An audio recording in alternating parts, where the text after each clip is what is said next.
In a faraway world, beneath silver moonlight and whispering trees, there was a forest, so alive that even the leaves seemed to listen. It was called Tidal Forest, and deep within lived a family of barn owls. And let me just say that the horror farming in this movie is already starting, bruh. Got Papa Owl out here soaring through the goddamn skies as if this man is on the red carpet or something, bro. Look at this man flexing the fact that one of his wings popped off. We get a close-up zoom of that one wing. Broski, we don't need all of that, but goddamn, alright? Like, literally, the whole movie is just wallpapers on wallpapers on wallpapers. Actually makes no goddamn sense. But hey, anywho, then we get introduced to the family. And among them was a young owl named Soren. Bright-eyed, curious, and full of dreams. Every night when the stars lit the sky, his father, Noctis, our first ore farmer of the goddamn day, would tell him stories about the heroes of the sky, the guardians of Gahul, and Liza Cal, noble owls who protected the innocent and fought against the evil owl named Metalbeak.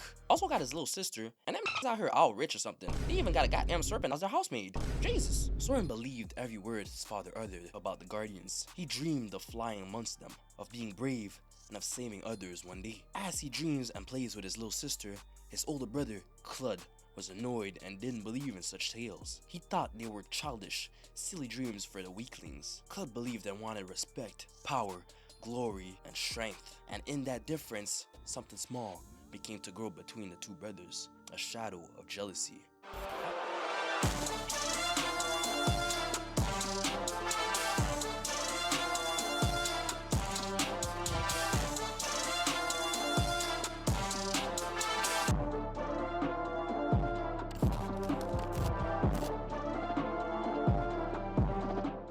At night, the father gave them flying lessons, and Clud wasn't doing all that good. For context purposes, owls need to make as least amount of noise as possible for them to fly, to not alert their prey. Shown by Ore Farmer number 1 over here, at the start snatching that damn mouse like it was nothing, bro, without making a goddamn sound. Jesus. But that Clud making more noise than goddamn Gork Megatron over here trying to grab a snipe over here at the middle of the night. Goddamn. And on the other hand, Soren spreads his wings wide. He could feel the sky calling him, the wind whistling softly. My man's was cruising. Not gonna lie, his name also is Soren, so pun intended, but that was goddamn soaring through the goddamn sky. Jesus. They head back in, and what the f? Shorty hitting bird puberty or something? Like, what the f is this? Nasty as hell. That Shorty's scared as hell. But what is this monstrosity that came out of her? Damn. Miss Snake over here explained that this is basically what happens when you eat mouses and you gotta shit it out. You don't shit it out, you puke it out. It's pretty nasty. Damn. Anywho, these two little couldn't stay home, so they went back out and tried again, but this time without their father, which was forbidden. But hey, listen, they don't listen. Y'all really some dumbasses for real. Like, look at the fault and y'all don't even know how to goddamn fly properly. Jesus. They perched on the branch's edge, heart racing with excitement, and the wind whistling softly, daring them to leap. Soren spreads his wings wide, trying to explain to Clud how to fly, and he could feel the sky calling him. But then Clud, out of jealousy and anger, pushed him, but did that way too goddamn hard. And suddenly they both slipped and fell. They tumbled down through the branches, through the dark, and until, boom, they hit the forest floor. It was a place owlets were never meant to go. The ground was full of strange noises and hidden eyes. They tried getting back up, but performance ain't performing. And suddenly, they get attacked by this nasty ass goblin or something. I don't even know, large mouse mixed with a bat. I don't know what the f this shit is, but hey, nasty as hell. Before they could even flap their wings to escape, two enormous owls swooped down, their talons like iron hooks, snatched them away. The queen, the band's new recruits. And just like that, the brothers were captured. They were taken across valleys and mountains to a place called St. Agualius Academy for Orphan Owls. I'm not going to pronounce this again, but here's the name on the screen. But it wasn't really a school. It was a trap. The owls there were told they were safe, but that they have to pay back their quote-unquote kindness with manual goddamn labor. Dog, where the kindness at? You snatched me away and now you want me to work for you? Bro, what the f? But not gonna lie, if it wasn't for them, not gonna lie, there would be no stories right now. Clud and Soren would have been dead instantly for sure. But you seen the size of these goddamn beasts, they would have eaten them for sure. And also Soren out here spitting game, even while being captive. My bad, dog. And we get introduced to Jilfie. Soren's, well, I guess, one of his crushes. Royal little pimp over here. But then they meet the terrifying queen, Naira. She appears before them, her feathers glinting coldly in the moonlight. Not gonna lie, she majestic as hell. I ain't know owls had this much aura, but damn, she aura farming number 2. Sure you looking at them like, bow before my greatness. Y'all know I'm the shit, real city girl shit for real. I do not play, I get this shmoney, I get this bag, and be giving me sloppy toppy to my man's metal dick. I mean metal beak. Anywho, She told them their families had abandoned them, that only the pure ones, led by her mate, Metalbeak, the evil from the stories Soren's father used to tell him, would care for them now. The pure ones believed some owls were born better than others, that titles like Soren and Clud were meant to rule. To test the strength, the owlets were divided. The strong would be trained as soldiers, the rest as pickers, forced to dig through owl pellets to find bits of metal called flakes. Yeah, you see them nasty ass that Eglantine threw up at the start? Yeah, them niggas were forced to dig through it to find metal. No, that's nasty as hell. Cause the mouses eat everything, so some of them carry these things inside them. But that's like 1 out of 1,000, bro. So 1,001 of them that you picking out don't got none of that. So you just picking out some straight puke and vomit and shit. It's nasty. Soren and Jilfie tried to resist, and for their defiance, they were sent among the pickers. Clud, however, turned away from his brother and chose the soldiers. Naira sighed. Dog, even your housemate's less of a goddamn snake than you are. Crazy. That night, Soren learned of the Academy's darkest secret. Under the full moon, all the young owls were ordered to sleep exposed to its light. It was called moon blinking, a trance that erased their minds and made them obedient slaves. Basically, shit got the same powers as Lelouch. Jilfie whispered urgently to Soren to stay awake. The two fought the heavy pull of sleep, keeping each other warm. And not gonna lie, I see you, Soren, doing what you gotta do out here, you feel me? Goddamn, alright, little pimp. Anywho, in the morning, they saw the others standing blank-eyed, moving like straight zombies. They pretended to be moon-blinked, hoping to come unnoticed, but one old owl noticed their act. A boreal owl named Grimble. And how could he not notice, bruh? Shorty out here looking like she's trying to hit the Michael Jackson or something. Bruh. Forgot to mention, the pellets they find would activate this weird-ass magical thingy that can only be handled by bats. Huh? I'm not gonna lie, I did not understand the logic behind this, but hey, listen, fuck it, movie magic. He panned out to see Metalbeak, and he was talking to what seemed to be a guardian, planning something out. The guardian leave, but that's not the only time we'd see him. Cut back to Soren and Jilfie, and that old owl grabbed them away from the bunch, knowing something was up, and he brought them to an isolated place. But then, what transpired was different from what they thought. He introduced himself. Grimble had once served the Pure Ones, but regretted his part in their cruelty. His family was held hostage to ensure his obedience, yet his heart longed for redemption. He led Soren and Jilfie into a hidden chamber and whispered the truth. The Pure Ones were amassing power to destroy the Guardians of Ga'Hoole, and he decided that if he met any clever, courageous young owls, he'll teach them how to fly, showing them how to catch the wind and trust their gizzards, the deep instincts within an owl's chest. Basically, ore fuel. He told them the goal was to flee to the great tree, where the true Guardians lived, and warned them of Metalbeak's plan. But before he could finish, Naira and Clud pull up with guards. Out of nowhere, shit was scary as hell. Goddamn, you Batman or something, bro? Why y'all not making no noises, bro? Jesus. Grimble fought bravely battling Naira, while Soren tried convincing his brother to come with him. But Clud, his eyes confused, angry, hard, and cold, refused. This my hood now, little nigga. Go, Grimble gasped, wings outstretched to block Naira's strike. Fly now! With tears in their eyes, Soren and Jilfie fall into the storm. Grimble fell behind them, struck down as they soared free. The enemy followed them, but they utilized their size, strength, and speed, and some goddamn Matrix war sauce to escape. Jesus. And also, they were flying. Goddamn, finally. Y'all got some goddamn full-grown feathers and y'all birds and y'all cannot fly? Bruh, this ain't happy feet. What you talking about? Cut to Naira, and she pissed off about the situation and asked what Clud could offer them in exchange for his monstrosity of a display, because his brother got away. And this nigga revealed that he had a goddamn sister. Bruh, what type of brother are you? Jesus. Man's really left his baby sister as an offering. Bro. Anywho, Soren and Jilfie flew as best as they could. Eventually, they met a crackhead old owl named Digger. Man's probably sniffing owl powder somewhere out here, bro. Jesus. Look at the way he looks, bro. Y'all cannot tell me that this is not a crackhead owl right here, bro. Jesus. What the fuck is he doing, though, in the ground, too? I don't understand. But anywho, we also meet a great owl named Twilight. We got brought dinner, and the dinner in question was goddamn Mrs. Piltover, Soren's nestmate Snake, who scolded Twilight for even thinking about eating her. I don't a damn meal, but get your claws off my ass, you bummy ass, dumb ass, goddamn bird. Jesus. Out of all the places she could have been, she was right here. Ain't that so? Baba Bowie. Together, they became a small family, because these two going crazy with no company, and I felt that for real. But anywho, they destined for greatness. Their travels took them across lands of mist and storm. They also got attacked by a bunch of crows, and they stole Mrs. P. So they followed them, and it was planned the whole time. They met a wise old Echidna who told them of destiny, saying each of them had a role to play in the battle up ahead. Basically, this whole was goddamn setup. Knuckles over here knew that they was coming, and when they finally reached the Sea of Hulamir, Knuckles tells them what to do. and it was simple. They just had to follow the stars and never stop. What the type of GPS coordinates are those, my dog?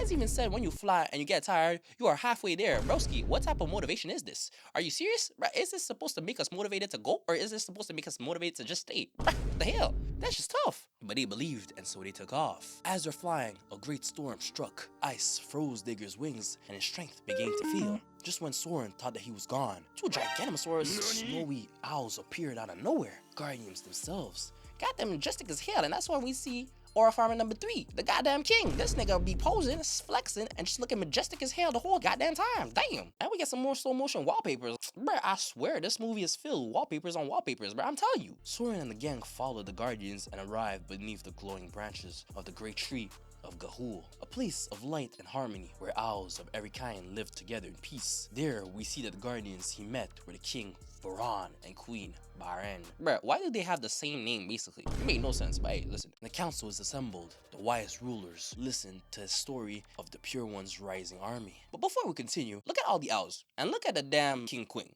I know they specifically strategically chose this very spot to talk at. Cause look at the goddamn light shining all upon them like that, bro. Y'all knew what the hell y'all was doing for real. Like damn, ore farming while hearing them out, bruh. They just sitting down and looking and they ore farming like crazy. I didn't know owls could pop their chests. Look at how straight they standing, bro. Jesus. Anywho, some doubted him, while most of them did. And his big gray owl was the most skeptical one of them all. And he also holds a special secret. But this ruthless old warrior named Ezzy, I'm not going to pronounce this, I can't really say it, but Ezzy, for short, believed in the young owl's words. The king decided to take action and send Almir with his best owls to discover what is truly going on. And so they get shown around by this baddie owl, Oshilisa. But goddamn, you got some special ass names for it. I can't even pronounce most of them. Jesus Christ, bruh. But this baddie out right there is the one that's showing them around. Shorty looking at them like they some hot pieces of doo-doo. But Shorty down there getting a little jealous from her. Anywho, they learn the ways, and so then we cut to Clud, and he got his sister blinked. Bruh, absolutely wow. What type of goddamn brother are you? With your nasty ass haircut trying to be emo so bad, bruh, damn. And so cut back to the tree, and Ezzy became Soren's mentor, teaching him that true flight comes not from thinking, but from feeling. To trust the wind and let instincts guide him. That night, he took Soren and the gang into a raging storm to teach him how to ride its currents. I don't know what the fuck he's smoking, but man's having a damn time of his life, bro. Man's is out here soaring through the damn storm as if this is the best shit of his life. What the hell? Soren struggled at first, but soon he felt it. The rhythm of the air, the heartbeat of the sky. But he snapped out the cinematic. But goddamn, just look at the man's, bruh. Majestic as hell. I'm telling you, look at the goddamn each individual goddamn feather on his face, bro. Excuse me, Aura Soren, goddamn. Basically, whatever the hell they talking about that sauce that the owls got, bruh, that's just aura fuel, basically, at this point, bruh. It's made to give you guys slow motion. I don't even understand what it's for. And cut to Alamir and his squad, and they realized that Soren and the gang was right. But it was a trap, and they get taken. Well, 2 of them got taken, but Alomir somehow survived. Later, Soren discovered as his secret, he was the legendary warrior Lies of Kel himself. The guy that he looked up to his whole goddamn life. That was him, but for owls. The very hero that Soren had dreamed about since he was small. The legends were real. Meanwhile, at the Pure One's fortress, Metalbeak prepared his terrible weapon, a storm of magnetic flakes that could have weakened owls' gizzards and paralyzed them in midair. Made no type of sense, and for some reason, bats aren't affected by it, cause they dumb or something. I don't know, but shit. Who cares? Movie magic. Naira trained Clud, praising his ambition. Alomir came back and brought Enlatine with him, and she was cooked. Blinked because of her goddamn older brother. Bruh, godly. Clud needs to go to hell for real. So they take up arms, drip up, and ready to go. Soren wanted to come, but Ezzy didn't let him go, saying it was too dangerous, so he had to stay behind and protect his little sister. As time went on, Enlatine woke up, but told Soren it wasn't what they believed it to be. This was a trap.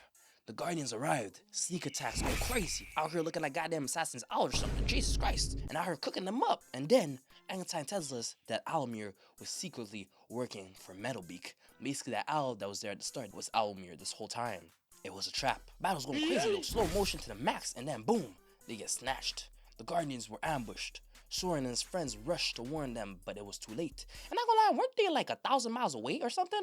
How did y'all get there that fast, bruh? Like the first time that y'all went there, it took so long, and now y'all just there in a blink of an eye? Bro, the fuck? Anywho, the sky glowed blue with the energy of the flakes. Alomir betrayed them, but then he got betrayed himself, bruh, by Metalbeak.